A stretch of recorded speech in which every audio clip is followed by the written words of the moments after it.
তোমাৰ বাবে বহুবাৰ মই জোনাকৰ ৰং বিচাৰি ফুৰিছিলোঁ, স্নিগ্ধ জোনাকৰ সান্নিধ্য বিচাৰি। মই সাগৰ দেখা নাই, ভাল পাওঁ সাগৰ নীলাখিনি। চকুত আঁকিলে তোমাৰ কলা ৰঙৰ কাজল মোৰ বাবে প্ৰিয় আছিল। আৰু নুসুধিবা তুমি মোক মোৰ বাবে তুমি কোন। সজানিতে নজনাকৈয়ে হয়তো তোমাৰ বাবে বহু কবিতা ৰচনা হ'ল।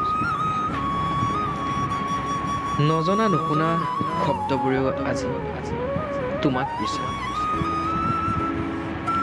ভাল পাওঁ মুকলি আকাশৰ চপৰা চপৰি মেঘৰ সাজু। ভাল পাওঁ কাঁচিয়লি জোনৰ পোহৰ, এলানি হোৱা মোৱাহীৰ অন্ধকাৰ। নুসুধিবা তুমি তোমাৰ বাবে মই